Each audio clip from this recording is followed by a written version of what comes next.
Hello everyone, मैं हूं आदर्श, student of Gyanodaya के गुरुजी। तो कैसे आप लोग? उम्मीद करता हूं कि आप सब बहुत अच्छे होंगे और बेहतर तरीके से, जबरदस्त तरीके से जारी रखे होंगे अपनी आखिरी जंग ज्ञानोदय के संग। अगर आप क्लास 10 के साथ हैं तो आप ज्ञानोदय के गुरुजी यूट्यूब चैनल से पढ़ाई कर ही रहे होंगे।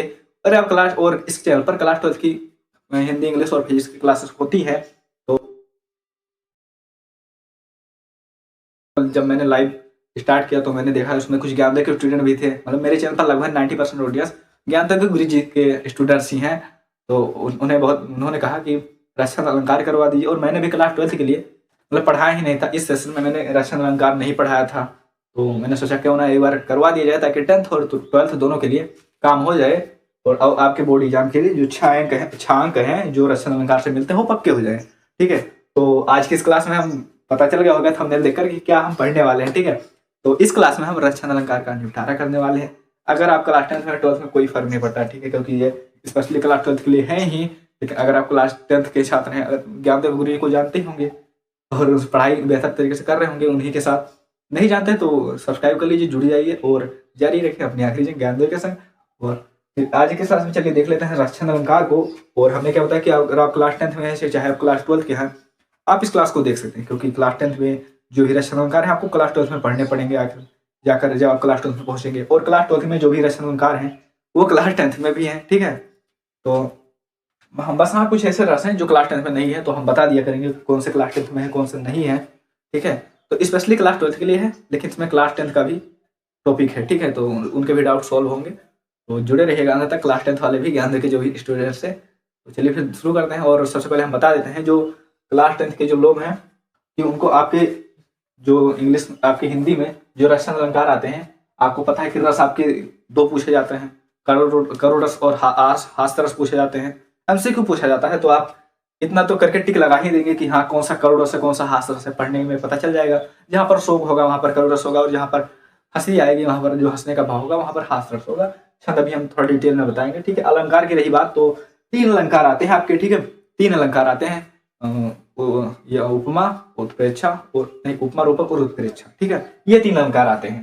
तो अगर हम बात करें उपमा की, तो उपमा में समानता बताई जाती है, उपमा में समानता बताई जाती है। और उपमा में आप समसा सरिस ये सब आवश्यक शब्द देख कर भी टिक लगा देंगे, एमसीक्यू में पूछा जाएगा।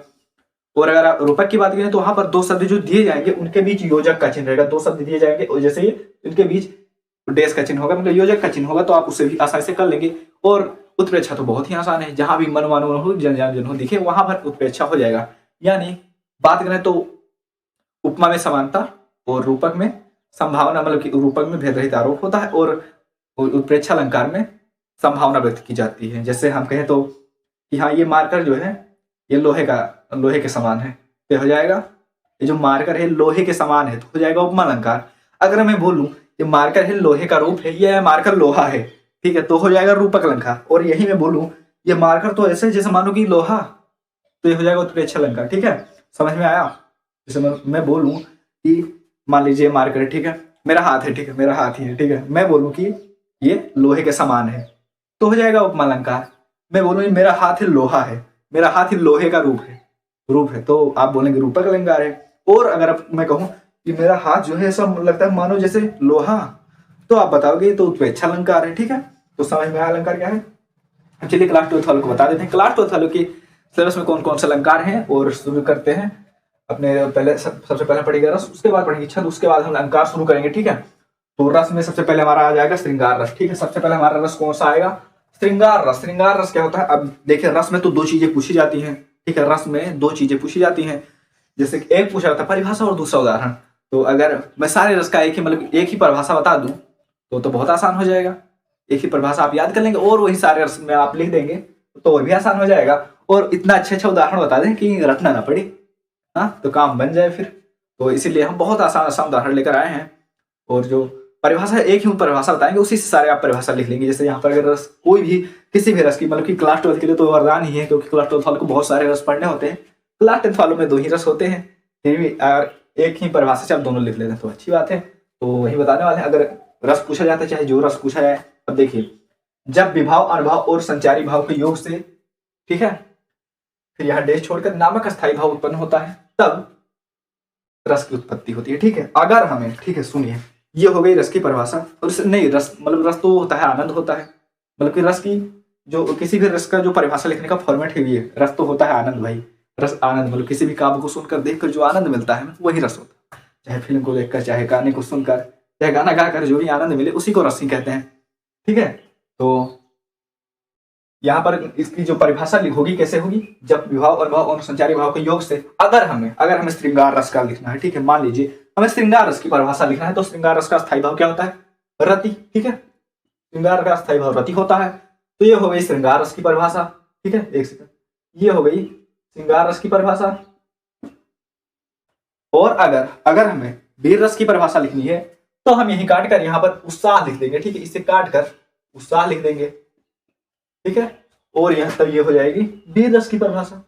क्लियर, बहुत सिंपल है कि हाँ भैया, विभाव अनुभव संचारी भाव के योग से रति नामक अस्थायी भाव उत्पन्न होने से श्रृंगार रस की निष्पत्ति होती है, और विभाव अनुभव संचारी भाव के योग से उत्साह नामक अस्थायी भाव उत्पन्न होने से वीर रस की निष्पत्ति होती है। यानी बहुत आसान शब्दों में हमने इसका मतलब परिभाषा बता दिया, दिक्कत तो नहीं होगा परिभाषा लिखने में। ठीक है, अब चलिए इसका उदाहरण देख लेते हैं, मतलब कि दोनों का, कि हाँ मतलब कि श्रृंगार रस कैसे लिखें। श्रृंगार रस का उदाहरण कोई अच्छा सा देख लेते हैं भाई। मतलब कि डिटेल में तो नहीं पूछा जाता कि हाँ संयोग, उसके प्रकार भी नहीं पूछा जाएगा, लेकिन फिर भी उदाहरण तो बताएंगे। संयोग श्रृंगार, वियोग श्रृंगार। ठीक है, तो श्रृंगार रस की कैसे लिखेंगे, यहाँ पर एक उदाहरण हमने लिखा, कहत नहत रीझत खिजत मिलत खिलत लजियात भरे भुवन में करते हैं नैनन ही संवाद। ठीक है, बहुत ही प्यारा सा उदाहरण है और कठिन नहीं है भाई, इसको ध्यान दीजिए, कठिन नहीं है। ठीक है, कहने का मतलब है यहाँ पर एक सभा होती है और सभा में क्या होते हैं, दो प्रेमी प्रेमिका होते हैं और एक बैठे होते हैं और आंखें जार कर रहे होते हैं, मतलब फाइनल लव जिसे कहते हैं। ठीक है, तो क्या होता है, कहत नहत, यानी प्रेमी कहता है, इशारों में कुछ कहता है प्रेमिका से इस तरह। ठीक है, तो और फिर प्रेमिका क्या करती है, नहत मतलब नकार देती है। प्रेमी कुछ कहता है और प्रेमिका नकार देती है। और फिर रिझत खिजत, कहने का मतलब है जो प्रेमी है वो गुस्सा हो जाता है जब कुछ कहता है और प्रेमिका नकार देती है तो प्रेमी गुस्सा हो जाता है। उसके बाद क्या है, मिलत खिलत लजियात, और जब उनके नेत्र मिलते हैं, उनके नेत्र आंखें चार होती हैं, तो क्या होता है, फिर लजियात मतलब कि शर्म आ जाती है दोनों को। ठीक है, तो फिर उसके बाद क्या होता है कि भरे भवन में करत हैं नैनन ही सब बात, जबकि भवन भरा हुआ है, बहुत सारे आदमी भी, रिश्तेदार भी हैं, फिर भी आंखें चार कर रहे हैं और आंखों में सारी बात हो जा रही है। ठीक है, तो ये होगा इसका मतलब कि ये इसका उदाहरण हमने बता दिया बहुत ही आसान शब्दों में। ठीक है, तो इसी तरह इसका उदाहरण लिखेंगे। अगर हम थोड़ी फिल्मी स्टाइल की बात करें, फिल्मी स्टाइल की, तो श्रृंगार रस का क्या हो जाएगा, भोजपुरी गाना सुना सकते हैं, नहीं तो अच्छा सुना देते हैं, भोजपुरी गाना सुना देते हैं। ठीक है, सारे गाल का है, कौना देवता के गढ़ल संवारल हऊ, हमरा खातिर जमी पा उतारल हऊ, तो हरी अखियां बकैले दीवाना, ये जाना बाड़ू अनमोल, ए जाना बाड़ू अनमोल ऐसन खजाना, तो हरी जोड़ा न दोसर जनाना, ए जाना बाड़ू अनमोल, जनवा से रंग लेके चिहरा सजौले, चमके गोराई गुरगाल के, जब जब अबू धरती को हमारे तू बना के, मांगी हम ये भगवान से, दिल के रफ्तार दिल से भी आगे बढ़ल। बोल गए भाई, पर हाँ आगे मतलब कि शुरुआत में श्रृंगार रस है, यहाँ कौना देवता के गढ़ल सवारल हो, मतलब कि चेहरे की प्रशंसा कर रहे हैं, तो श्रृंगार रस ही है। और अगर हम वियोग श्रृंगार की बात करें तो हो जाएगा, हाँ ठीक है, वियोग श्रृंगार की बात करें तो क्या हो जाएगा, ठीक है चलो बता दें, अगर तुम मिल जाओ पहले की छोड़ देंगे हम। ठीक है, तो ये भी ले सकते हैं, मतलब लिखना नहीं है भाई, लिखना तो आपको यही है, मतलब याद रखने के लिए मैंने आपको बता दिया। ठीक है, ठीक है, चलिए फिर देख लेते हैं। उसके बाद क्या है, वीर रस। ठीक है, वीर रस भैया, अब यहाँ पर क्या करेंगे भैया, अब यहाँ पर हम जो उदाहरण वही है, मतलब कि परिभाषा लिखने का प्रारूप वही रहेगा, जब विभाव भाव संचारी भाव के योग से, और फिर क्या करेंगे, बर्रति हटाकर यहाँ पर उत्साह लिख देंगे, और ये बन गई हमारी वीर रस की परिभाषा। ठीक है, वीर रस निकल कर आ गया। और वीर रस का अगर हम उदाहरण लिखना तो क्या होगा, वीर रस, अच्छा वीर रस होता क्या है, मान लीजिए, ठीक है, फिल्म देख रहे हैं और फिर जैसे गाना बजा भैया, जैसे गाना बजा मतलब कि जैसे दबदबा था, दबदबा है, दबदबा बना रहेगा, यही तो मन करता है, मतलब देशभक्ति गाने में तो ये नहीं आता है, लेकिन उसका जैसे दबदबा था दबदबा है बना रहेगा, ऐसा मन करता है मतलब कट्टा वट्टा लेकर किसी को उड़ा ही दे। और देशभक्ति गाना भी जो सुनते हैं ना, बॉर्डर फिल्म में देखते हैं तो अच्छा भाई उड़ा दे, हम तोप मिल जाए तो पाकिस्तान में के उड़ा दें, ऐसा लगता है ना। तो उत्साह एक जाग जाता है, तो उत्साह से, उत्साह नामक अस्थायी भाव से जो रस उत्पन्न होता है उसी वही कहलाता है वीर रस, ठीक है। तो विभाव अनुभव संचारी भाव के योग से उत्साह नामक अस्थायी भाव जो उत्पन्न होता है उसे ही कहते हैं वीर रस, ठीक है। और अगर हमें इसका उदाहरण लिखना हो तो कैसे लिखेंगे भैया, इसका उदाहरण हम कैसे लिखेंगे, ठीक है। उदाहरण हम कैसे लिखेंगे, उदाहरण यहाँ पर बहुत आसान सा,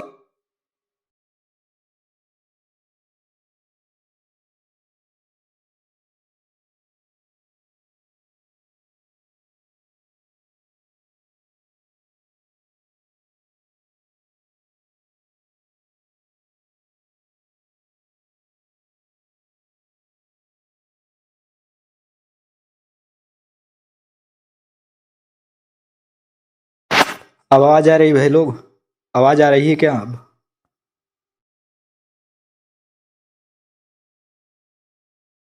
और ये लिखा है हल्दी, हल्दी घाटी के सामने पढ़ने ने कैसे क्या लिखा है, रण बीच चौकड़ी भर भर कर चेतक बन गया निराला था, राणा प्रताप के घोड़े से पड़ गया हवा का पाला था, जो तनिक हवा से बाग हिली लेकर सवार उड़ जाता था, जो तनिक हवा सी बागु हिली लेकर सवार उड़ जाता था, राणा की पुतली फिरी नहीं तब तक चेतक मुड़ जाता था, राणा की पुतली फिरी नहीं तब तक चेतक मुड़ जाता था। हल्दी घाटी से आंगन पांडे का, ठीक है। तो बहुत ही आसान उदाहरण है और आप इसे याद भी रख सकते हैं, बहुत ही आसान उदाहरण की, रण बीच चौकड़ी भर भर कर चेतक बन गया निराला था, बहुत अच्छा लगता है मुझे गाने में, राणा प्रताप के घोड़े से पड़ गया हवा का पाला था, जो तनिक हवा से बाग हिली लेकर सवार उड़ जाता था, जो तनिक हवा से बाग हिली लेकर सवार उड़ जाता था, राणा की पुतली फिरी नहीं तब तक चेतक मुड़ जाता था। हल्दी घाटी के युद्ध का है, करा की जब रणबीर चौकड़ी भर भर के घोड़ा, उनके घोड़े की प्रशंसा की जा रही है कि हवा से बातें करता था और चेतक बन गया निराला था, राणा प्रताप के घोड़े से पड़ गया हवा का पाला था, ठीक है। यानी हवा से बातें करते हुए राणा का प्रताप का जो घोड़ा था वो मुड़ रहा था, जब राणा की पुतली फिरी नहीं तब तक चेतक मुड़ जाता था। पुतली का मतलब आंख, जब तक शत्रु कोई प्रहार कर रहा है देखे नहीं कि हाँ इधर आ रहा है, बल्कि तुरंत ही तब तक चेतक मुड़ जाता था। वही बात लिखा है कि रण बीच चौकड़ी भर भर कर चेतक बन गया निराला था, महाराणा प्रताप के घोड़े से पड़ गया हवा का पाला था, ठीक है। ठीक है भैया, स्पष्ट नहीं, स्पष्टीकरण नहीं पूछा था भाई। अब कुछ लोग बोलेंगे स्पष्टीकरण, स्पष्टीकरण पूछा नहीं जाता है, लेकिन हाँ अगर आप चाहें तो बता दें भाई, बता ही दें। हाँ कुछ लोगों का ये दिक्कत होगी कि हाँ विभाव अनुभाव संचारी भाव होता क्या, तो वो भी बता दे रहे हैं, स्पष्टीकरण भी बता रहे हैं। विभाव क्या होता है भैया, विभाव रस उत्पन्न होने का कारण, क्यों रस क्यों उत्पन्न हो रहा है, कोई ऐसी चीज तो होगी जिसे देखकर, कोई ऐसी चीज तो होगी जिसे पढ़कर, या फिर कोई ऐसी चीज होगी जिसे सुनकर, तो वही कारण हो जाता है। यानी विभाव को क्या कहेंगे, कारण, रस का कारण वही हो जाता है विभाव। और अनुभाव क्या होता है, अनुभाव, अगर रस उत्पन्न हुआ भैया कुछ तो होगा, अंग फड़केंगे, रोम रोम खड़े होंगे, कोई हास रस उत्पन्न होगा तो ठहाका मार के हंसेंगे, वही यानी रिस्पॉन्स कह सकते हैं, रिस्पॉन्स यानी जो भी, ठीक है। और संचारी भाव क्या होता है, संचारी भाव जैसे अभी हमने यहाँ पर क्या बताया संचारी भाव, कि यहाँ पर श्रृंगार रस है, श्रृंगार रस है यानी उस मतलब श्रृंगार रथ के रथ नामक अस्थायी भाव उत्पन्न होता है, ठीक है। अब यहाँ पर क्या होता है देखो, कह रहा है, और फिर यहाँ पे देखो रीझत खिजत, यानी एक गुस्सा वाला रस भी आ जा रहा है, जिसे रोद रस कहते हैं, नहीं रोद रस, हाँ मतलब वही आ रहा है। तो मतलब इसमें देखें आप कि है तो श्रृंगार रस, लेकिन इसमें वो भी आ जा रहा है, यानी थोड़ी थोड़ी देर पर इसमें कई रस हैं जो मिक्स हो जा रहे हैं। तो संचारी भाव जो होता है वो थोड़ी थोड़ी देर पर बदलता रहता है। तो इसे यह भी मतलब कि अस्थाई भाव की तरह होता है, लेकिन अस्थाई भाव की तरह ही होता है, लेकिन अस्थाई भाव जो होता है वो लंबे समय तक बना रहता है। जैसे अगर कोई आप कॉमेडियन कोई फिल्म देख रहे हैं तो सीरियस थोड़ी होंगे भैया, लंबे समय हंसते ही रहेंगे। हाँ हो सकता है 1-2 सेकंड के लिए वो बीच में हो जाए, लेकिन हंसते ही रहेंगे। हॉरर मूवी देख रहे हैं, भले हाँ 1-2 सेकंड की कॉमेडी आ जाए उसमें, लेकिन पूरा अंत तक डरे ही रहेंगे लगभग, ठीक है। लेकिन अब तो मजा आता है सब लोगों को हॉरर फिल्म देखने को, तो सबको मजा आता है, तो नहीं किसी को नहीं डर लगता, ठीक है। तो यह होता है। और अस्थायी भाव में क्या होता है कि हाँ लंबे समय तो रहता है। तो इसमें क्या हो जाएगा, विभाव होगा किसके कारण। अगर हम इसका हम विभाव लिखेंगे तो विभाव क्या हो जाएगा, विभाव हो जाएगा प्रेम का। ठीक है, ठीक है। अनुभाव होने के मतलब रिस्पॉन्स होता है, यानी देखकर क्या उत्तर, मतलब क्या देखकर क्या वो करेंगे, रिस्पॉन्स देंगे। तो अनुभाव हो जाएगा हमारा, भैया इशारा करेंगे इशारा करेंगे हाथों से, ठीक है, आंखों से इशारा इशारा करेंगे तो वो हो जाएगा अनुभाव। उसके बाद में क्या होता है, संचारी भाव। संचारी भाव यानी यहाँ पर देख लेते हैं, हर्ष भी आ रहा है और गुस्सा भी आ रहा है, यानी हर्ष भी, खुशी भी अंदर से हो रही है और गुस्सा भी। ठीक है। और अस्थायी भाव क्या हो जाएगा, अस्थायी भाव ने बता ही दिया कि श्रृंगार उसका अस्थायी भाव होगा रति। ठीक। और स्पष्टीकरण पूछा नहीं जाता है, लेकिन अगर आप लिख देते हैं तो 4 चांद लगने वाली बात होती है और बहुत अच्छा हो जाएगा। तब तो और भी 4 चांद लग ही जाएंगे, लेकिन पूछा नहीं जाता भैया। और ठीक है, तो ये हो गया हमारा रस। अब हम बढ़ते हैं अपने नेक्स्ट टॉपिक पर। रस खत्म हो गया हमारा, अच्छा तो बढ़ते हैं। देखिए क्लास 12 वाले तो बोलेंगे कि भैया रस तो बहुत ज्यादा पढ़ना है, 4 रस है हमारी किताब में। तो भैया अच्छा, क्वेश्चन तो 2 ही पूछे जाएंगे। ठीक है, रस से संबंधित 2 क्वेश्चन पूछे जाएंगे। एक मिनट मैं आपको क्वेश्चन देता हूँ। ठीक है, यहाँ पर आपसे पूछा जाएगा कि श्रृंगार, एक सेकंड, श्रृंगार अथवा करुण, ठीक है, रस की परिभाषा सहित उदाहरण दीजिए। ठीक है, या तो आपसे पूछा जाएगा हास अथवा वीर, हास अथवा वीर। ठीक है, अगर आपसे 2 ही क्वेश्चन पूछे जाएंगे भैया, रस से संबंधित 2 क्वेश्चन ही पूछे जाएंगे और वो 2 क्वेश्चन यही हैं। 2 दिया जाएगा, 2 में से लिखना तो एक ही रहेगा। ठीक है, तो एक ही लिखना रहेगा, तो श्रृंगार लिखोगे या तो करुण। तो श्रृंगार और करुण का अगर जोड़ा आएगा तो उसमें से श्रृंगार उठा के लिख देना। बहुत आसान शब्दों में इसका परिभाषा तो हमने एक ही बता दिया और उदाहरण भी आसान से समझा दिया। और अगर आ जाए करुण रस, ठीक, मतलब ये हास रस अथवा वीर रस, ठीक है, तो इसमें से आप ये वीर रस वाला लिख देना, ये वाला। रणबीच चौकड़ी भर भर कर चेतक बन गया निराला था, राणा प्रताप के घोड़े से पड़ गया हवा का पाला था, जो तनिक हवा सी बागेली लेकर सवार उड़ जाता था, जो तनिक हवा सी बागेली लेकर सवार उड़ जाता था, राणा की पुतली फिरी नहीं तब तक चेतक मुड़ जाता था। जब तक राणा की पुतली, मतलब आंख की पुतली जब तक मूर्ति नहीं तब तक चेतक मुड़ जाता था। तो आप वीर रस की परिभाषा में ये वाला उदाहरण लिख देंगे। ठीक है, तो काम हो जाएगा और रस अभ्यास हमारा खत्म होता है। अब हम क्या देखेंगे, छंद देखेंगे। ठीक है, जल्दी जल्दी चलिए छंद देख लेते हैं। ठीक है, अच्छा भैया, हाँ क्लास 10 वाले करुण, मतलब याद रखिए एमसीक्यू में ही पूछा जाएगा। एमसीक्यू में देखो करुण, हाँ पहचानने को आ सकता है, और या तो करुण रस आएगा तो करुण रस का अस्थायी भाव पूछ लेगा। आपने बता ही दो, करुण का शोक होता है, हास्य का हास होता है। ठीक है, इसमें से एक क्वेश्चन आ जाएगा, अस्थाई भाव ही पूछ लेगा। ठीक है, लिखने को नहीं आता भाई, लिखने मतलब जब हम थे क्लास 10 में तब भी लिखने को नहीं आया था, और आप भी देंगे तो इस साल भी शायद पैटर्न नहीं बदला है, तो अब लिखने को नहीं, एमसीक्यू में ही पूछा जाएगा। तो यही पूछा जाएगा, अस्थाई भाव पूछ सकता है, तो पहचानने को पूछ सकता है, तो हास अथवा करुण, उसमें आप मिस्टेक तो नहीं करेंगे ना। तो इस तरह आप लिख देंगे रस को अच्छे से। उसके बाद हम चलिए अब देख लेते हैं छंद। ठीक है, चलिए अब छंद देख लेते हैं।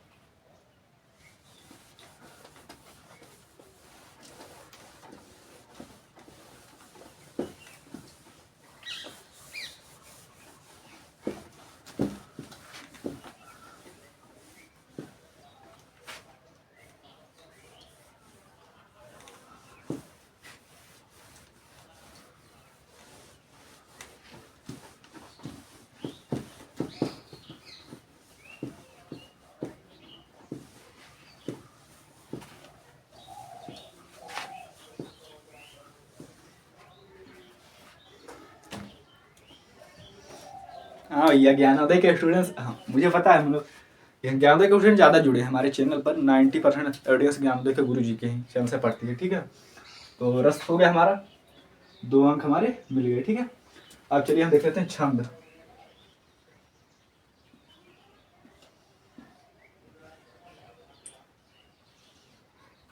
ठीक है, तो छंद क्लास 10 वालों को 2 छंद पढ़ना है। ठीक है, क्लास 10 वालों में सोरठा और रोला है, क्लास 10 वालों में सोरठा और रोला है। ठीक है, और 12th वालों में 4 छंद हैं। 4 छंद है, इस तरह क्वेश्चन पूछा जाता है 12th में कि दोहा अथवा सोरठा छंद, क्लास 12 की बात कर रहे हैं। ठीक है, और एक या तो पूछा जाएगा कि चौपाई अथवा कुंडलिया, ठीक है, चौपाई अथवा कुंडलिया, ये 2 क्वेश्चन यही यही यही पूछा जाता है, ठीक है। इसीलिए, नहीं तो अगर एक ही पूछा जाता तो हम एक ही बता देते, उसी में से एक ही कर लेते भाई, क्या दिक्कत पड़ती है इतना रस पढ़ने की। तो इस 2 क्वेश्चन पूछा जाता है, यानी 4 आता है, मतलब कि 2 आता है, 2 में से 1 लिखना होता है, कि 2 रस में से 1। अब चाहे अगर दोहा या सोरठा आ जाए तो मैं यहाँ पर आपको दोहा बता रहा हूँ, आप दोहा लिख दीजिएगा, और चौपाई अथवा कुंडलिया आ जाए तो मैं चौपाई बता रहा हूँ, कुंडलिया छोड़ के चौपाई लिख दीजिएगा। हालांकि कुंडलिया का भी हम उदाहरण आपको बताएंगे, ठीक है। तो कहीं जाने की जरूरत नहीं, उदाहरण हम सबका बताएंगे, ठीक है। और चलिए अब शुरू करते हैं। तो सबसे पहला हमारा छंद कौन सा है? सबसे पहले हम क्या देखेंगे? सबसे पहले हम देखेंगे अपना दोहा छंद, ठीक है। एक सेकंड,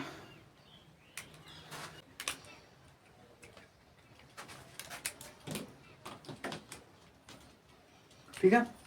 तो हमने क्या बताया कि सबसे पहले हम कौन सा छंद देखेंगे? दोहा छंद, ठीक है। तार बीच में आ रहा है, क्या दिक्कत हो रहा होगा, समझ सकते हैं आपको, आपसे ज़्यादा मुझे दिक्कत हो रहा है इससे, ठीक है। तो सबसे पहले कौन सा छंद है हमारा? दोहा, ठीक है। उसके बाद हम कौन सा छंद देखेंगे?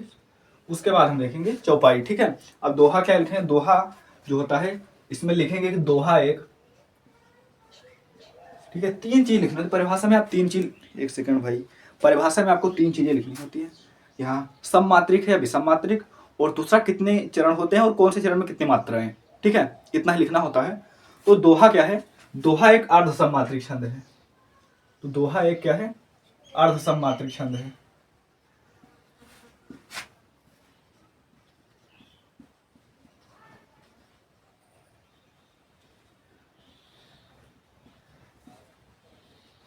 और जो दोहा होता है 4 चरणों का होता है। एक सेकंड भाई, दिक्कत हो रही है, नहीं सोचे तो निकाल दें, लेकिन फिर क्या करें,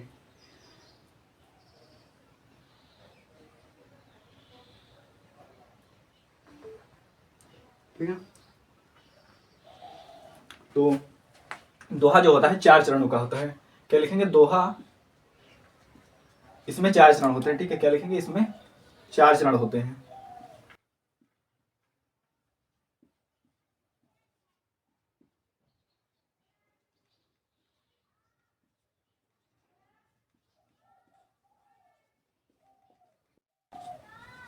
ओके भाई, बहुत आसान उदाहरण बताएंगे, ठीक है, याद हो जाएगा, ज्यादा दिक्कत नहीं होगी, बस इतना ही लिखना है। सममात्रिक है, विषममात्रिक, इसमें 4 चरण होते हैं, और उसके बाद में इसके इसके पहले और तीसरे चरण में 13-13। एक सेकंड भाई, बड़ी दिक्कत हो रही है ठीक है।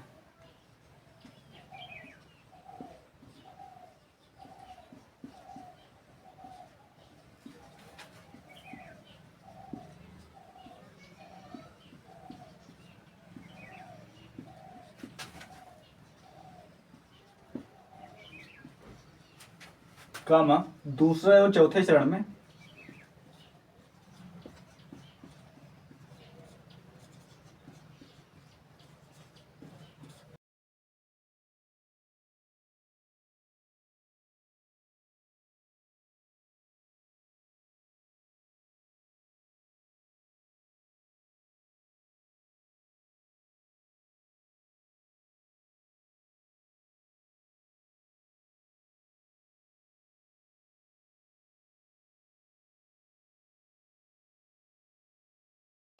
अब चालू है क्लास, अब लाइव क्लास चालू है।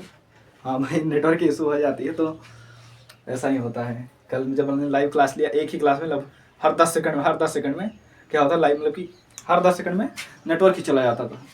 पर कोई नहीं, चलिए शुरू करते हैं। क्या बताया था हमने कि हाँ अर्सम मात्रिक छंद है, और क्या बताया था हमने कि इसके 4 चरण होते हैं, 4 चरण, ठीक है। और पहले तीसरे चरण में 13-13, चौथे और दूसरे और चौथे चरण में 11-11, समझिए, ठीक है। मान लेते हैं हमारे पास कोई 4 चरण है, ये समझिए इस तरह, ठीक है, दिक्कत कोई नहीं।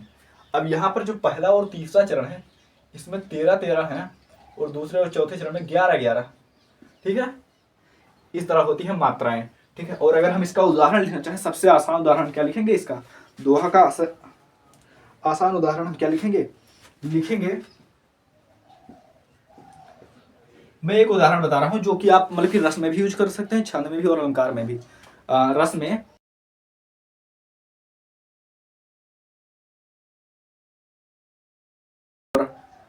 शांत रस में यूज कर सकते हैं, और अगर छंद की बात करें तो यहाँ पर यूज कर सकते हैं दोहा छंद में। वो है रहीमन पानी राखिए बिन पानी सब सून, पानी गए ना उबरे मोती मानस चून। ठीक है,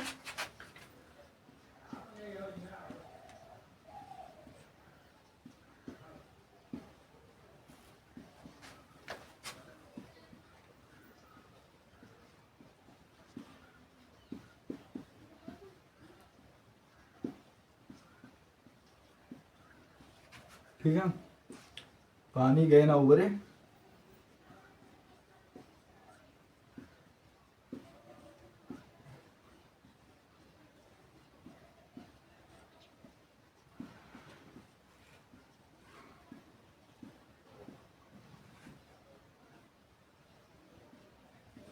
ठीक है।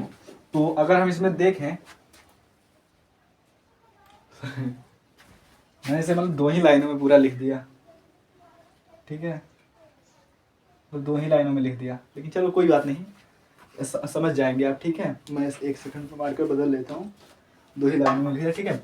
ये हो जाएगी इसकी पहली लाइन रहमन पानी राखी है, ये हो जाएगी इसकी दूसरी लाइन बिन पानी सब सून, तीसरी लाइन हो जाएगी पानी गए नौ भरे, चौथी लाइन हो जाएगी मोती मानुष चून। ठीक है, अब हमने क्या बताया था कि पहले और तीसरे चरण में 13-13, यानी यहाँ पर 13 होगा और यहाँ पर भी 13 होगा, और दूसरे चौथे चरण में यहाँ पे 11 होगा और यहाँ भी 11 होगा, और ठीक दोहे का उल्टा सोल्टा होता है। उसमें क्या होता है 11-11 इसमें होता है, 13-13 इसमें होता है। ठीक है, तो कंफ्यूज मत होइएगा, ये दोहा होता है जिसमें इसमें 13 पहले और तीसरे चरण में 13-13 होता है। ठीक है, अगर हम इसमें मात्रा लगाएं, मात्रा मतलब लगाना तो नहीं आता भाई, लगा देंगे तो बहुत अच्छी बात है, टीचर वो भी इम्प्रेस हो जाएगा, लेकिन लगाना नहीं आता। लगाना चाहे तो लगा सकते हैं, यहाँ पर लघु है, एक हो जाएगा लघु है, लघु है, लघु है, दीर्घ है, यहाँ भी दीर्घ है, दीर्घ है, और लघु है, लघु है, और लघु है, लघु है।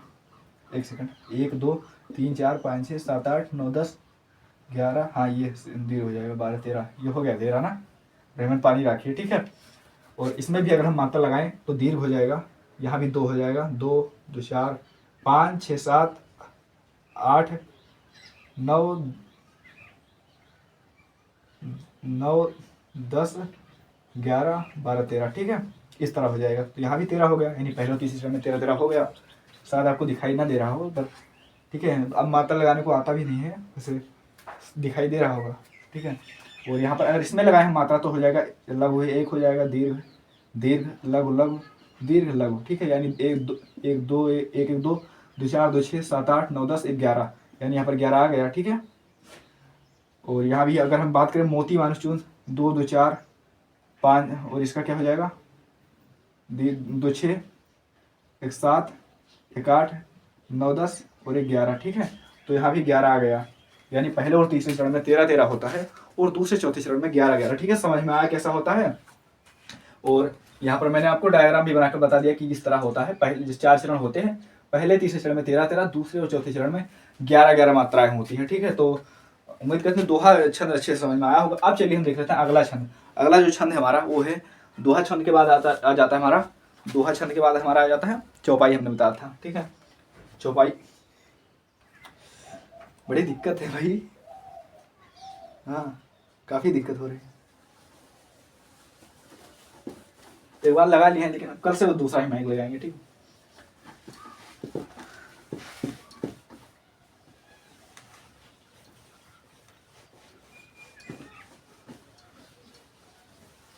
भाई क्लास हो तो बता, क्लास बंद हो तो बता देना भाई, कि मतलब बंद हो जाता है नेटवर्क, नेटवर्क की वजह से बंद हो जाता है कभी कभी बीच में क्लास। कल ही बंद, बहुत बार बंद हुआ था।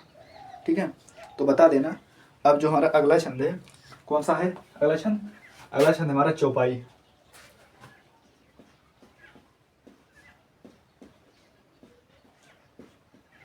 ठीक है, और जो चौपाई है, चौपाई बहुत आसान है, चौपाई तो बहुत आसान है। इसका उदाहरण तो ऐसा बताएंगे कि कभी तुम भूलोगे ही नहीं। ठीक है, याद तो होगा ही।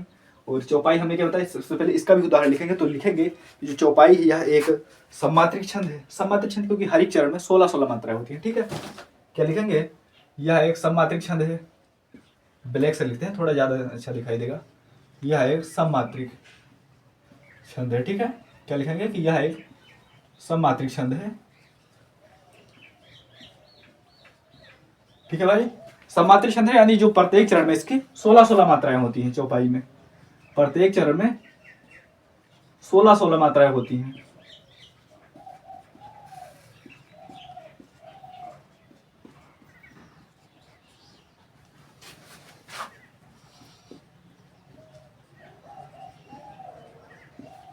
ठीक है भाई। अच्छा भाई, ज्ञान दे के स्टूडेंट्स लोग लाइक कर देना भाई प्लीज, और हाँ सब्सक्राइब कर लेना। अब जब आप क्लास 11th में जाओगे, मतलब कि क्लास 12th में जाओगे लगभग 2 साल बाद, तब तक तो हम लगभग बीकॉम कर रहे होंगे, तो आपको पढ़ाएंगे नहीं। तो चैनल को सब्सक्राइब कर लिए, पता नहीं मिले फिर ना मिले फिर, तो सब्सक्राइब कर लीजिए। हमें क्या होता है कि जो दोहा एक सम्मात्री छंद है, इसके प्रत्येक चरण में 16-16 मात्राएं होती हैं, ठीक है, और 4 चरण होते हैं, ठीक है, याद तो रहेगा 4 चरण होते हैं वैसे लिख देते हैं 4 चरण होते हैं, ठीक है, यानी इसमें 4 चरण होता है और चारों में 16-16 मात्राएं होती है, इस तरह होता है, ठीक है। अगर हम बात करें किस तरह होता है, तो इस तरह 4 चरण होते हैं, इस तरह, ठीक। और इसमें भी 16, इसमें भी 16, इसमें भी 16, इसमें भी 16, सब में 16-16 मात्राएं होती है। अगर हम उदाहरण की बात करें तो बहुत ही अच्छा उदाहरण आपको मिल जाएगा इसका, जो आप लॉन्ग टाइम तक याद रख सकते हैं और कभी भी नहीं भूलेंगे, ठीक है। हनुमान चालीसा की पहली लाइन है, जय हनुमान ज्ञान गुण सागर, जय कपीस तिहु लोक उजागर, रामदूत अतुलित बल धामा, अंजन पुत्र पवन सुत नामा। तो आप उसे भी लिख देंगे, तो वह भी चौपाई ही, उसमें भी चौपाई छंद है, ठीक है। क्या लिखेंगे कि जय हनुमान ज्ञान गुण सागर,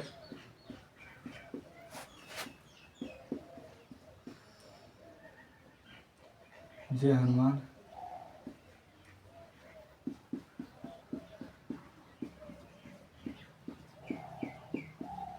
ठीक है, जय कपीस तिहु लोक उजागर,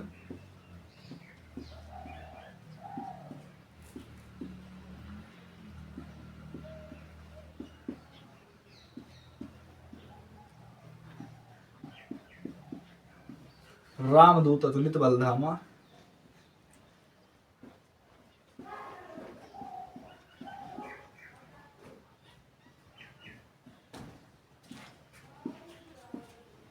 हैंड राइटिंग बेकार हो रही है।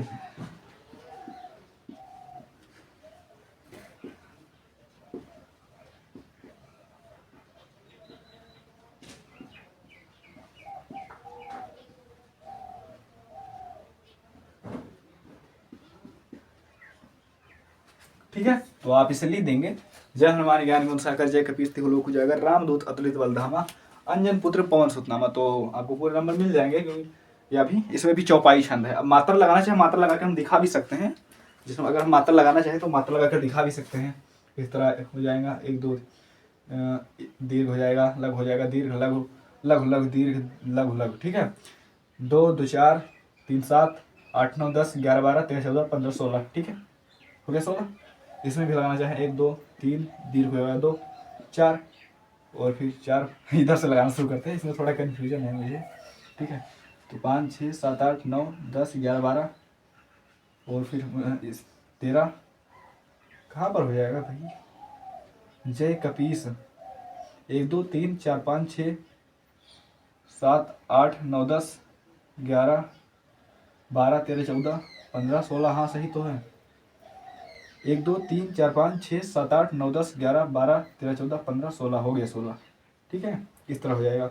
इसमें भी लगाएं तो दीर्घ लघु, दीर्घ लघु, लघु लघु लघु लघु, ठीक है, लघु लघु दीर्घ दीर्घ, यानी 2 1 3 3 3 6 4 10 11 12 13 14 15 16, ठीक है। और इस तरह इसमें भी लगाना चाहें 2 2 4 5 6 7 8 9 10 11 12, 1 मिनट, यहाँ पर मुझे लगता है दीर्घ लगेगा, 12 13 14, और यहाँ पर दीर्घ हो सकता है दीर्घ हो जाए, पर देखना पड़ेगा इसे एक बार, ठीक है। 2 1 3 4 5 6 7 8 9 10 11 12 13 14 15 16, ये भी 16 हो जाएगा, ठीक है। तो वैसे यहाँ पर थोड़ा कन्फ्यूजन है, पर मुझे लगता सही है, यहाँ तक एक बार मैं देख लेता हूँ। हाँ लगभग सही है, ठीक है। तो आप देख लेना, वैसे मात्रा लगाना आपको आता, मतलब मात्रा लगाने को आता नहीं है, लेकिन आप लगा देंगे तो और भी अच्छी बात हो जाएगी। तो ये हो गया हमारा चौपाई छंद, और यहाँ पर हमने अब छंद को भी हमने अच्छे से ख़त्म कर लिया है, रस भी खत्म हो गया, हमारा छंद भी खत्म हो गया। अब एक टॉपिक बचता है हमारा अलंकार, ठीक है, करवा रहे हैं इसी क्लास में होगा, चाहिए मत कीजिए, इसे मिटा दें, थोड़ा मिटा दें, उसके बाद हम क्या शुरू करेंगे, अलंकार। और अलंकार 10th वाले बिल्कुल भी छोड़कर मत जाए, ठीक है, 10th वालों के लिए भी बताने वाले हैं, 10th वालों के लिए जो भी ज्ञान के स्टूडेंट हैं, ठीक है, मुझे पता है ज्ञान के स्टूडेंट जरूर जुड़े होंगे। अभी मैं देख तो नहीं रहा हूँ उस तरफ, फोन का उस तरफ है कैमरा, सिर्फ मेरे तरफ है।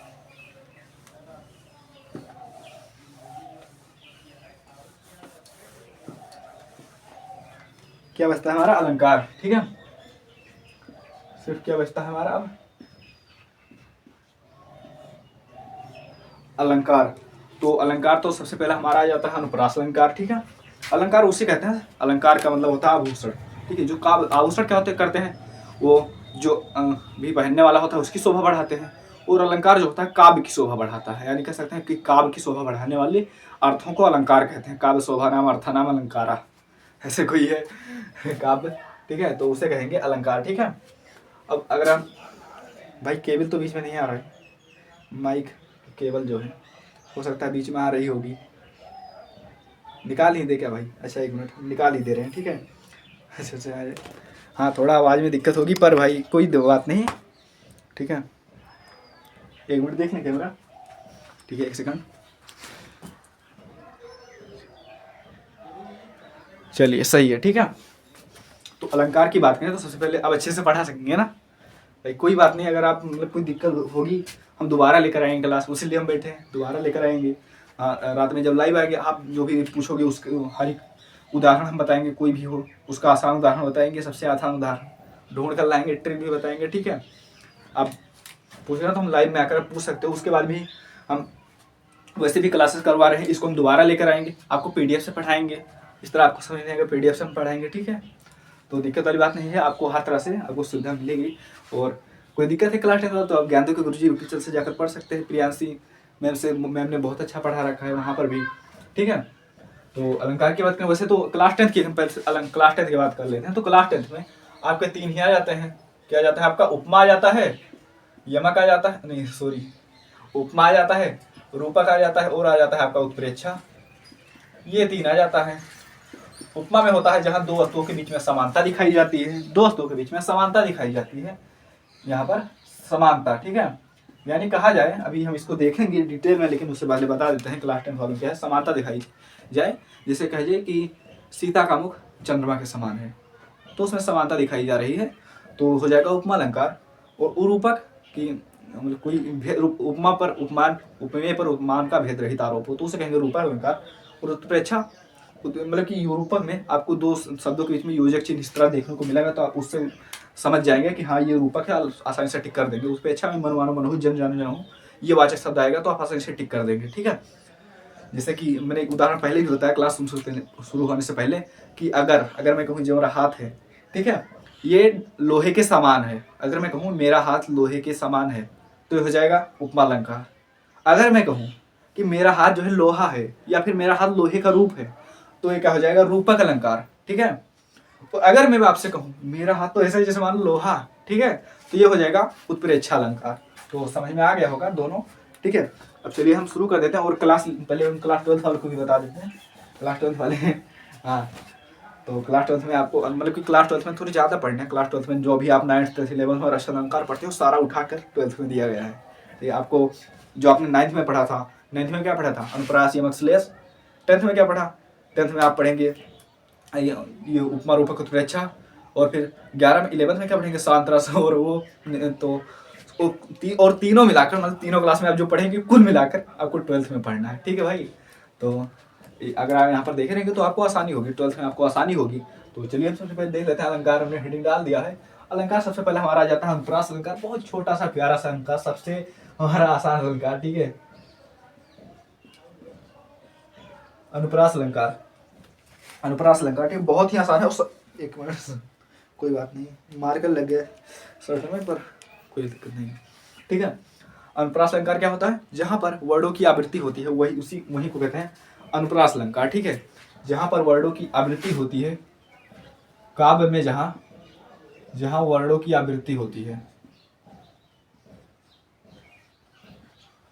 जहाँ वर्णों की आवृत्ति होती है और बहुत ही आसान है और सबका फेवरेट होता है, लगभग हर एक काव्य में मिल ही जाता है, क्योंकि हर एक काव्य में ऐसा कोई ना कोई शब्द होता है जिसकी आवृत्ति हो जाती है, वर्ण हो जाता है ऐसा, और नहीं होता है उसके भी कुछ रूल होते हैं, और फिर मतलब हो ही जाता है, अनुप्रास अलंकार हो ही जाता है जहाँ पर वर्णों की आवृत्ति होती है।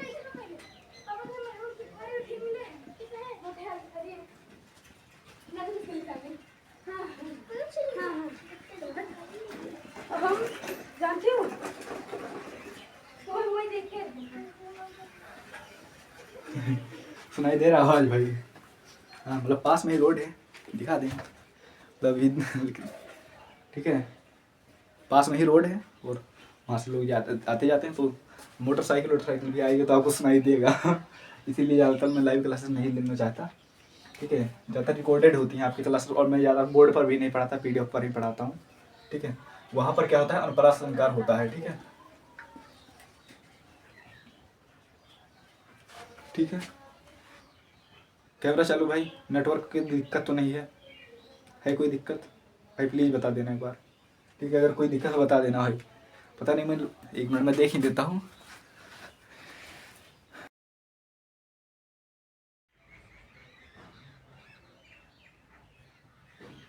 ठीक है, अब थोड़ा अच्छा दिखाई दे रहा होगा ना, ये मार कर लाना पड़ेगी, ठीक है।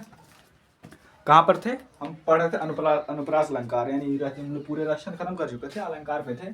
सबसे पहला ही अलंकार हमने देखा अनुप्रास अलंकार, जहाँ पर क्या होता है, एक ही वर्ण की आवृत्ति जो होती है बार बार होती है, ठीक है, एक ही वर्ण की आवृत्ति बार बार होती है, वहां पर अनुप्रास अलंकार होता है। यानी एक कोई काव्य हो और जिसमें काव्य में जो वर्ण हो एक ही वर्ण बार बार आए। जैसे अगर हम उदाहरण की बात करें तो उदाहरण में हमारा क्या हो जाएगा, उदाहरण में हो जाएगा हमारा रघुपति राघव राजा राम, ठीक है, रघुपति राघव राजा राम, ठीक है। अब देखिए यहाँ पर एक ही वर्ड रा, देखिए रा जो एक वर्ड है यही बार बार आया है, रघुपत राघव राजा राम, ठीक है। अगर 2 बार भी आ जाते हैं तो वहां पर अनुप्रास अलंकार होगा, लेकिन यहाँ पर देखिए तो कितनी बार अनुप्रास का जो वर्ड है आ रा उसकी वो आवृत्ति हुई है, यानी एक ही वर्ड की बार बार आवृत्ति हुई है, तो उससे वहां पर क्या होगा, अनुप्रास अलंकार, ठीक है। अगर हम दूसरा उदाहरण लें, दूसरा उदाहरण हम क्या कह सकते हैं भैया, दूसरा उदाहरण ये होगा पहला उदाहरण, दूसरा उदाहरण कहेंगे पके पेड़ पर पका पपीता, ठीक है, पके पेड़ पर पका पपीता, ठीक है, पके पेड़ पर पका पपीता, पके पेड़ पर पका पपीता, मुझसे ही नहीं बोला जा रहा है, ठीक है। पके पेड़ पर पका पपीता, पके पेड़ को पकड़े पिंकू, पिंकू पकड़े पका पपीता। हाँ, ये कैसे बोल रही है भाई, बोलना एक बार। हाँ, जहाँ हो आप वहीं बोलो, ठीक है, जहाँ बैठे हो वहाँ पर आप बोलो, एक बार बोलो।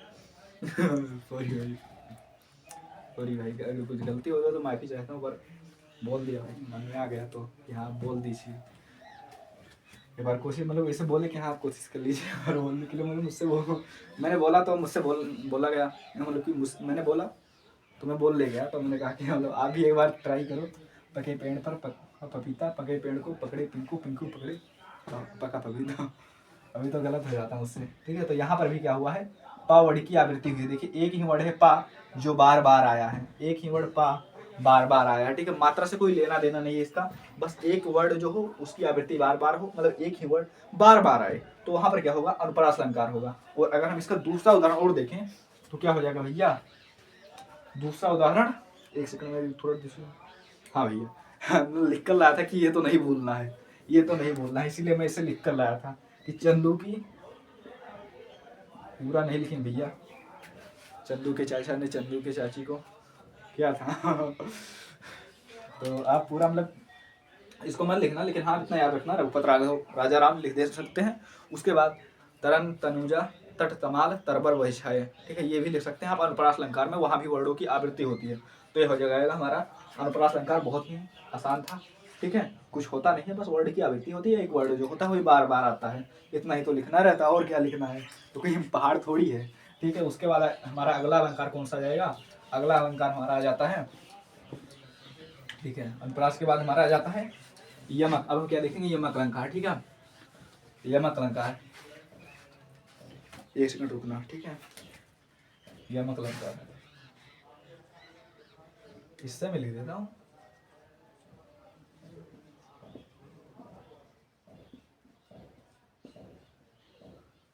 अब यमक अलंकार का होता है, यमक अलंकार क्या होता है? यमक अलंकार जब काव्य में एक ही शब्द क्या है, एक ही शब्द बार बार आए, ठीक है, एक ही शब्द बार बार आए या फिर दो भी बार अगर आ जाए तो वहां पर यमक अलंकार होगा, लेकिन उनके अर्थ भी भिन्न अलग अलग होने चाहिए। एक अर्थ एक से दो बार आए लेकिन उसके अर्थ भी अलग अलग होने चाहिए। अभी हम इसके उदाहरण के साथ देखेंगे, लेकिन हम परिभाषा में क्या लिखेंगे कि काव्य में जहां एक ही काव्य में जहां एक ही शब्द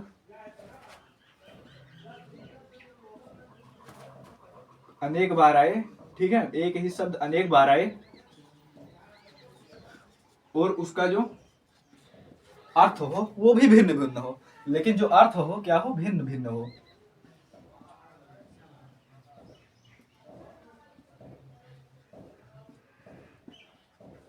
लेकिन अर्थ भिन्न भिन्न हो तो वहां पर जो अलंकार होता है, कौन सा अलंकार होता है? यमक अलंकार, ठीक है, वहां पर यमक अलंकार होता है जब काव्य में एक ही शब्द अनेक बार आए लेकिन अर्थ अनेक अनेक हो, ठीक है। जैसे कि अब हम देख लेते हैं उदाहरण, देखिए क्या हो गया मेरे हाथ में, ठीक है, लग गया है तो एक सेकंड।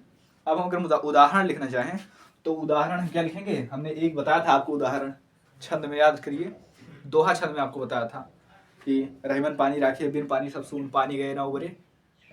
नहीं ये तो उसका हो जाएगा भाई, हाँ ये तो स्लेस का ही, नहीं सॉरी ये स्लेस का है, स्लेस का है ये, ठीक है। तो गलती हो गई है तो माफ़ कर देना यार, पीछे हमने शायद यमक बोल दिया हो जब मैंने इसको बताया था। क्या बताया था? क्या बताया था हमने? रहीमन पानी राखिए बिन पानी सब सून पानी गए ना उबरे मोती माशू। तो अगर गलती से बोल दिया हो यमक तो भाई सॉरी, ठीक है, श्लेष होता है यमक अलंकार। यहाँ पर हम सबसे अच्छा उदाहरण क्या लिख सकते हैं कि ऊधव जोग, ठीक है, क्या लिखेंगे? ऊधव जोग, ठीक है, जोग हम नाही, ठीक है, ऊधव जोग जोग हम नाही। अब देखिए यहाँ पर क्या है, एक ही शब्द है जोग, जोग एक ही शब्द है लेकिन आया तो दो बार है, आया दो बार है, ठीक है, एक ही शब्द है आया दो बार है और जो इसका अर्थ है वो भी भिन्न भिन्न है, वो अलग है, ठीक है। यहाँ पर एक जोग जो है, जब कृष्ण जी भेजते हैं उद्धव को गोपियों के पास कि जाओ समझा दो, योग साधना करें और हमको भूल गए, तो जब उनके पास जाते हैं तो गोपियाँ कहती हैं कि उद्धव जोग जोग हम नहीं। इसका मतलब क्या है? उद्धव जो तुम्हारा जोग है, इसका मतलब योग यानी योग, ठीक है, योग जो साधना है तुम्हारी, एक प्रकार की साधना होती है, ठीक है, उसके हम जोग यानी हम उसके योग नहीं है। इसका अर्थ हो जाएगा योग, यानी इसका अर्थ हो जाएगा योग यानी साधना जो पूजा होती है, और योग इसका मतलब इसके योग यानी हम इसके लायक नहीं है, ठीक है, हम इसके लायक नहीं है, हम इसके काबिल नहीं है, ठीक है। तो दोनों का अर्थ हो जाएगा अलग अलग। शब्द तो एक ही आया है, जोग जोग शब्द है जो इसकी आवृत्ति हुई है दो बार आया है लेकिन अर्थ इसके वो भी भिन्न भिन्न है, ठीक है। तो यहाँ पर कौन सा अलंकार हो जाएगा? यमक अलंकार, कि एक ही शब्द दो बार आए और उसके अर्थ भी भिन्न भिन्न हो, यानी यहाँ पर एक जोग का हो गया योग यानी साधना, और एक जोग का मतलब हो गया योग यानी लायक काबिल, कुछ भी आप कह सकते हैं, ठीक है। उसके बाद ये हो गया हमारा यमक अलंकार, ठीक है, तो छाप लीजिए इसे। और फिर अगले बढ़ते हैं, अगला हमारा जो अलंकार है कौन सा अलंकार है? अनुप्रास हो गया, यमक हो गया, ठीक है। उपमा देख लेते हैं, हाँ क्लास 10 वाले भी आए, क्लास 10 वाले भी हैं, तो अब उपमा देख लेते हैं। उपमा 12th में भी है उपमा, ठीक है।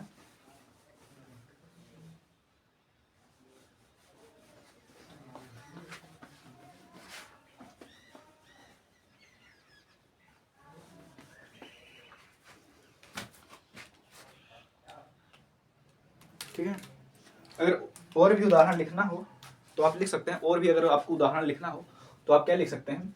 यमक अलंकार में मैंने क्या बताया था कि एक ही शब्द की आवृत्ति होती है और बार बार आते हैं और उनके अर्थ भी अनेक होते हैं। यानी हमने पहला उदाहरण आपको क्या बताया? पहला उदाहरण आपको बताया कि ऊधव जोग जोग हम नाही, ठीक है, हमने क्या बताया? ऊधव जोग जोग हम नाही, यानी एक अर्थ दो बार आया है और इसका जो अर्थ है, एक ही शब्द दो बार आया है और दोनों के जो अर्थ है वो अलग अलग हैं। योग का एक मतलब क्या हमने बताया? साधना यानी कि हमने यहाँ पर बताया योग यानी साधना, और इस योग का हमने क्या बताया? योग, योग्य मतलब काबिल, ठीक है, लायक या फिर कह सकते हैं आप। तो एक ही शब्द की बार बार आवृत्ति हुई है, कहने का मतलब है कि ऊधव जो तुम्हारा योग है, जो तुम्हारी साधना है, उसके योग्य हम नहीं है, कहने का मतलब उच्चारण तो एक ही है, शब्द एक ही है, लेकिन अर्थ तो दो है। इसका मतलब साफ ना, इसका मतलब योग दिक्कत तो नहीं हुई होगी। उसके बाद हम अगला उदाहरण देख लेते हैं। अगला हम दूसरा उदाहरण अगर हम लिखना चाहें तो क्या लिखेंगे कि गाली घटा का घमंड घटा। ठीक है, काली घटा का घमंड घटा। अब देखिए, ठीक है, काली घटा का घमंड घटा। देखिए एक यहाँ पर एक घटा शब्द है। घटा शब्द एक बार तो आया नहीं है, आया तो दो बार है घटा शब्द। यहाँ भी आया और यहाँ भी बार बार लग जा रहे हैं शर्ट में मारकर। ठीक है, कोई बात नहीं। काली घटा का घमंड घटा, ठीक है, दो बार आया है, लेकिन इसके जो अर्थ है दोनों ही अलग अलग हैं। इसका अर्थ है बादल। ठीक है, यानी जो काले बादल हैं, काली घटा है यानी जो काले बादल हैं, उसका घमंड घटा यानी कम हुआ या फिर नष्ट हुआ। ठीक है, काली घटा का घमंड घटा, घटा का मतलब कम हो गया, अब काली घटा मतलब काले बादल। ठीक है, अर्थ तो मतलब के शब्द एक ही है लेकिन अर्थ अलग है। ठीक है, काले बादलों का घमंड कम हुआ, कहने का मतलब ये है। ठीक है, यानी इस घटा का मतलब हो जाएगा बादल, एक घटा का हो जाएगा कम हुआ। ठीक है, अब देख लेते हैं तीसरा हम उदाहरण। ठीक है, उदाहरण हम बता दे रहे हैं, कोई तो आपको याद हो ही जाएगा, सारे तो मतलब उदाहरण तो सारे हमने आपको आसान ही बताए, लेकिन कोई एक ना एक आपको याद रहेगा अगर आप इतने याद रख के जाते हैं। ठीक है, तो तीसरा अगर हम उदाहरण लिखें तो क्या लिखेंगे कि सोना कितना सोना है।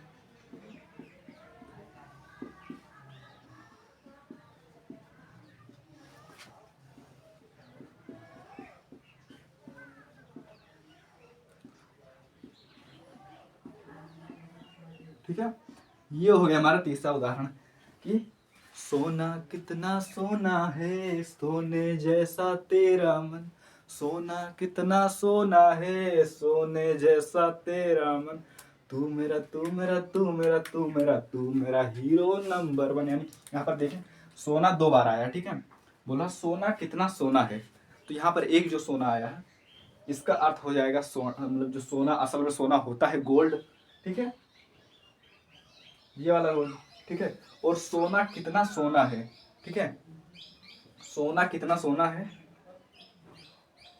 सॉरी ये गोल्ड नहीं होगा, इसका मतलब हो जाएगा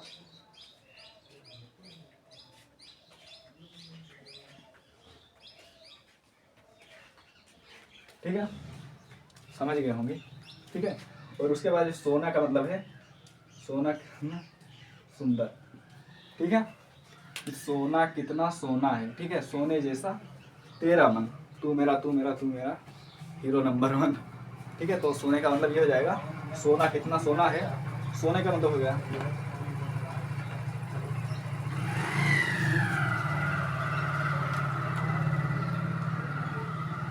समझ में आया कि जो सोना है एक ही शब्द दो बार आया है, सोना कितना सोना है, और दोनों के जो अर्थ हैं वो अलग अलग हैं। यानी एक सोना का मतलब है मेरा सोना बाबू बाबू सोना, और कितना सोना है कितना सुंदर है। ठीक है, तो ये हो गया इसका तीसरा उदाहरण, बहुत ही आसान शब्दों में मैंने आपको बता दिया। अब हम देख लेते हैं अपना अगला जो हमारा अलंकार है।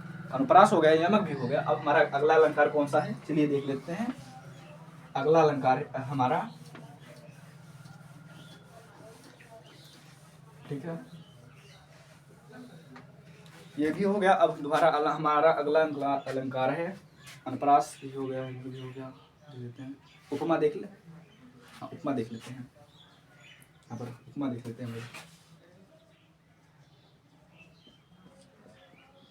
अच्छा, बीच में मैंने बोला था कि यमक जो है क्लास 10th में के लिए भी है, शायद बोला होगा, पर सॉरी भाई, मतलब हो जाता है। मेरे कहने का मतलब था उपमा, उपमा कहने का मतलब मेरा उपमा था, और अगर गलती से निकल गया हो जुबान से तो सॉरी, पर उपमा है, क्लास 10th में उपमा है, क्लास 12th में भी उपमा है। ठीक है, तो मैं उपमा की बात कर रहा था, यमक की बात नहीं कर रहा था। यमक तो 12th में ही है, 12th में है, 9th में है। ठीक है, 9th में है, 11th में है, 12th में है। ठीक है, 10th में नहीं है यमक। ठीक है, तो याद रखना 10th में उपमा है, उपमा 10th में भी है, 12th में भी है, और 9th में भी है। ठीक है, नहीं 9th में नहीं है सॉरी क्या।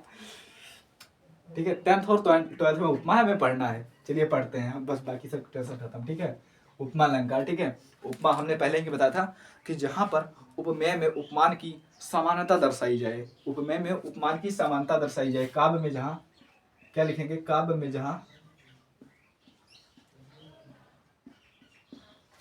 उपमेय में उपमान की समानता दर्शाई जाए,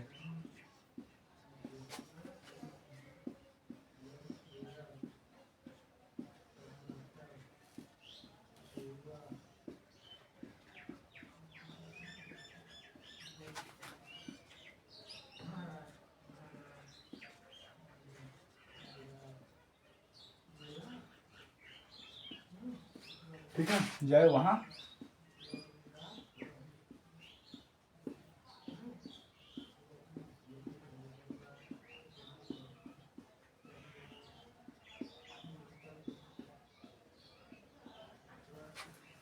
भाई पीडीएफ पर भी पढ़ा सकते थे, पर आप लोगों के साथ पढ़ना अच्छा लगता है थोड़ा, तो इसीलिए सोचे कि क्यों ना बोर्ड पर ही पढ़ाया जाए। वरना पीडीएफ में तो, मतलब पीडीएफ में ऐसा होता कि आपको स्पष्ट दिखाई देता सारा कुछ। पर कोई टेंशन नहीं है, पीडीएफ हम आपको दे देंगे। अगर आप पीडीएफ की क्लास चाहिए आप बोलोगे तो हम पीडीएफ से पढ़ा देंगे। और इससे थोड़ा, अगर आप बोलोगे इससे थोड़ा अच्छा भी पढ़ाएंगे तो पढ़ा देंगे भाई, कोई दिक्कत वाली नहीं है। अब क्या करें, मतलब पहली बार क्लास लगभग पढ़ा ही नहीं था, इससे पहले रचना अलंकार पढ़ा ही नहीं था, पहली बार रचना अलंकार पढ़ा रही हैं, तो इसीलिए दिक्कत तो हो जाती है। और ठीक है, आप समझ सकते हैं पहली बार पढ़ाना कितना वो होता है। तो चलिए शुरू करते हैं, बाकी तो आप समझ सकते हैं।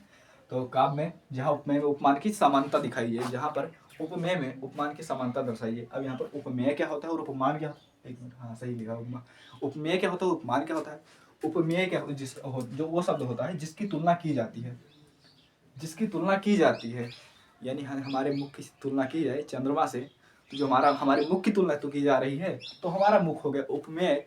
और किससे की जा रही है, चंद्रमा से, तो चंद्रमा हो जाएगा उपमान। ठीक है, यानी जिससे की जाए वो हो जाएगा उपमेय, यानी हमारा मुख उपमेय, और चंद्रमा से की जा रही है हमारी मुख की तुलना, तो हो गया उपमान। ठीक है, वैसे है नहीं, पर हम थोड़ी बोलेंगे कि हाँ हम काले चंद्रमा के जैसे नहीं है। ठीक है, तो समझ में आ गया होगा कि उपमेय क्या होता है, उपमान क्या होता है। उपमेय जिसकी तुलना की जाती है, और उपमान मतलब जिससे की जाती है। यानी अगर हम बोले कि हाँ, एक ना मैंने एक उदाहरण लिख रखा है आप लोगों के लिए। सबसे पहले हम वो बता देते हैं कि उदाहरण जो आपको लिखना है, उसके बाद हम बताएंगे फिल्मी गाना है कोई। ठीक है, हमने लिख रखा है। ठीक है, चलिए बता देते हैं। सबसे पहले आपको जो लिखना है उदाहरण, उपमेय अलंकार में जो उपमा अलंकार में जो आपको उदाहरण लिखना है, आपको क्या लिखना है, उपमा अलंकार का उदाहरण। हाँ ठीक है, चलो, हाँ, पीपर पात सरिस मंडोला। ठीक है, हम ये लिख देते हैं, पीपर पात। बहुत ही आसान है ना, इसलिए बोला पीपर पात सरिस मंडोला।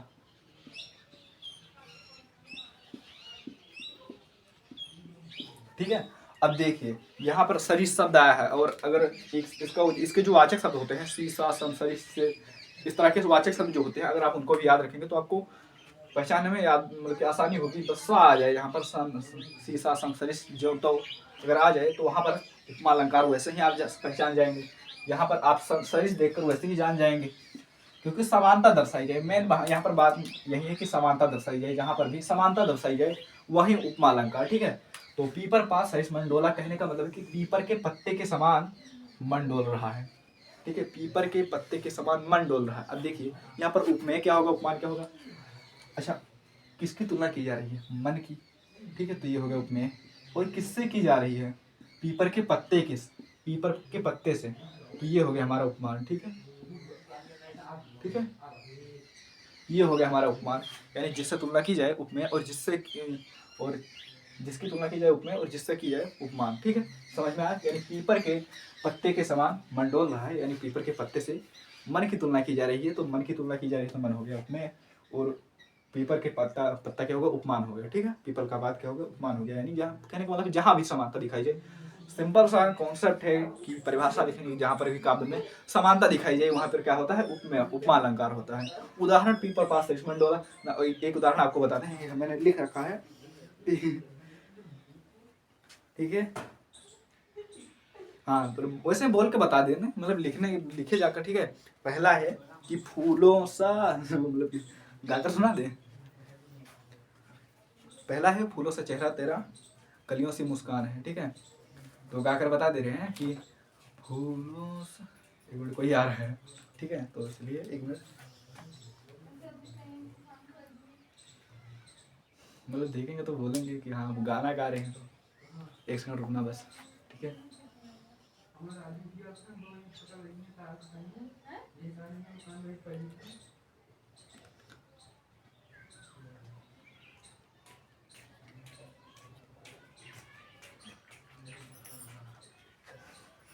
ठीक है, तो उदाहरण पहला है, क्या हम बताया, फूलों सा चेहरा तेरा, कलियों से मुस्कान। फूलों सा चेहरा तेरा, कलियों से मुस्कान है, फूलों सा चेहरा तेरा, कलियों सी मुस्कान है, रंग तेरा देख के, रूप तेरा देख के, कुदरत भी हैरान है। फूलों सा चेहरा तेरा, कलियों सी मुस्कान है, रंग तेरा देख के, रूप तेरा देख के, कुदरत भी हैरान है। तो ये होगा उदाहरण। अब यहाँ पर फूलों सा चेहरा तेरा ना आया, फूलों सा चेहरा तेरा, यानी कि जो चेहरा है उसकी समानता दर्शाई जा रही है फूल से। ठीक है, तो यहाँ पर जो हमारा चेहरा हो जाएगा उपमेय हो जाएगा, जैसे कि हमने पहले बताया चंद्रमा से तुलना की जा रही है। तो ठीक है, तो हमारा चेहरा क्या हो गया उपमेय, क्योंकि हमारे चेहरे की तुलना की जा रही है। और किससे की जा रही है?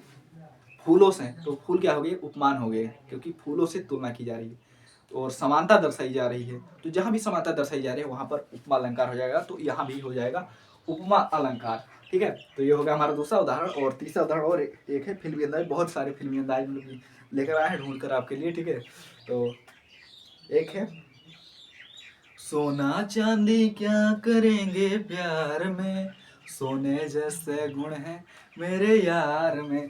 कहने का मतलब कि सोने के साथ, अब सोने के साथ हमने मतलब कोई जो लड़की है, कोई प्रेमिका, तो अपने प्रेमी के मतलब कि समानता दिखा रही है कि हाँ सोने के जो गुण होते हैं वो हमारे यार में है, यानी हमारा यार ही 24 कैरेट जो है प्योर गोल्ड है। ठीक है, तो सोने की तुलना की जा रही है यार से, मतलब कि यार की तुलना सोने से की जा रही है। तो जो यार हो जाएगा क्या हो जाएगा? उपमेय, क्योंकि यार की तुलना की जा रही है किससे की जा रही है? सोने से, तो सोना हो जाएगा उपमान। ठीक है, समझ में आया? और समानता दर्शाई जा रही है, इसीलिए यहाँ पर क्या हो जाएगा? उपमा अलंकार। ठीक है भाई, समझ में आया? ठीक है, बहुत आसान आसान हमने उदाहरण के साथ हर एक चीज़ आपको बता दिया है। और हमने जो भी परिभाषा बताई है मैंने वो भी सबसे आसान बताया है। ठीक है, तो यहाँ पर क्लास 12 के सारे रस अलंकार हमें खत्म कर दिए। ठीक है, आपका खत्म होता है और टेंशन मत लीजिए। जैसे कि मैंने यहाँ पर 3 आपको बताए, जबकि आपके 6 हैं, वो जोड़ा में होता है और जोड़े में से आपको एक ही उठाकर लिखना होता है। तो आप एक तो लिख ही दोगे। ठीक है, तो 6 होते हैं, 6 में से अगर इस तरह 6 आया तो हमने इस तरह के 3 करवा रखे हैं। ठीक है, तो ये 3 अगर आप छोड़ भी देंगे तो कोई दिक्कत नहीं वाली बात नहीं होगी, ये 3 तो लिख देंगे। अगर आए तो पूरा 3 थोड़ी आएगा, एक ही आएगा, यानी इन तीनों में से एक ही आ जाएगा। ठीक है भाई, तो दिक्कत वाली कोई बात नहीं है। बाकी अभी क्लास 10 वाले जुड़े हैं तो मैं बता देना चाहता हूँ, उनका उपमा तो हो गया आपका। एक रूपक भी अलंकार होगा, एक रूपक अलंकार होगा। रूपक का एक आसान उदाहरण बता दूँ, यहाँ पर याद सुनिए कि जहाँ पर उपमेय में उपमान का भेद रहित आरोप हो, उपमेय में उपमान का भेद रहित आरोप हो, यानी बताया जाए कि जो उपमेय है ये उपमान का ही रूप है। ठीक है, जैसे कि मैंने बताया कि जो हमारा हाथ है वो लोहे का रूप है। ठीक है, तो वहाँ पर भी हो जाएगा रूपक अलंकार। जैसे एक उदाहरण आपको बता देते हैं, चरण कमल बंदो हरिराई। ठीक है, यहाँ पर क्या हो रहा है? जो चरण कमल दिखाया जा रहा है कि जो चरण है वो कमल के समान है, मतलब कि जो चरण है वो कमल के रूप है। और यहाँ पर हमने क्या बताया था कि जो रूपक अलंकार होता है इसमें एक योजक चिन्ह भी आता है, ये आपको दिखाई दे रहा होगा। ठीक है, तो योजक चिन्ह से भी आप पहचान जाएंगे, उसके बाद में उदाहरण भी लिख देंगे, चरण कमल बंधु हरियाई, तो कोई दिक्कत नहीं होगी। ठीक है, और अगर उत्प्रेक्षा आपका आता है, उत्प्रेक्षा तो आपको पता ही है, मन मानो मनो जन ज्ञानो जनो। ठीक है, आएगा तो आप लगा ही दोगे। और लिखने को है तो मनो क्या है, एक उदाहरण भूल गए हैं, मनो नीलमली शेर पर आतिफ प्रभात, ऐसे कुछ है। ठीक है, भूल गए हैं भाई, मतलब कि पहली लाइन भूल गए हैं, दूसरी याद है। ठीक है, तो आप वो लिख देना, मतलब कि लिखने को तो आता नहीं है। ठीक है, तो आप लिख देना। और क्लास 12 का तो हमने सारा बता दिया। ठीक है, तो चलिए हमारा क्लास यहीं पर एंड करते हैं और मिलते हैं फिर किसी धमाकेदार टॉपिक के साथ। उम्मीद करते हैं वीडियो पसंद आया होगा। ठीक है, अगर आप क्लास 10 के छात्र हैं तो आप ज्ञानदेव गुरु यूट्यूब से पढ़ाई करें और अपनी पढ़ाई को एक सही दिशा में, मतलब अपने गोल को अचीव करने के लिए, अगर आपका गोल है 95 लाना, तो प्लीज़ एक बार ज्ञानदेव गुरु चैनल से जुड़े और अपनी पढ़ाई को उसी तरह स्टार्ट करें।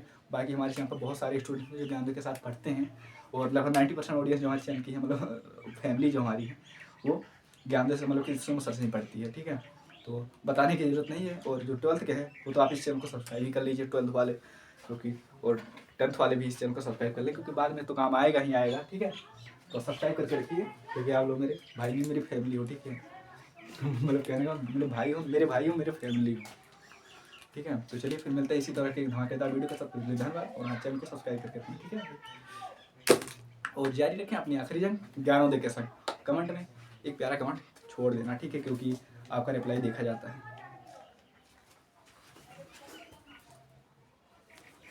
चलो भाई, मतलब सोचा बंद हो गया है, ठीक है। तो मैं कह रहा था कि एक कमेंट छोड़ देना, क्योंकि आपके हम हर कमेंट देखते हैं और रिप्लाई भी करते हैं, कोई भी कमेंट छूटता नहीं है, ठीक है। तो रिप्लाई ज़रूर मिलेगा, आप कमेंट करो।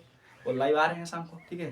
तो जुड़ना ना भूले लाइव में अगर, लेकिन हाँ मतलब उस समय तो लगभग शिवम सर लाइव होंगे, तो आप क्लास 10th वाले तो आओगे नहीं ना।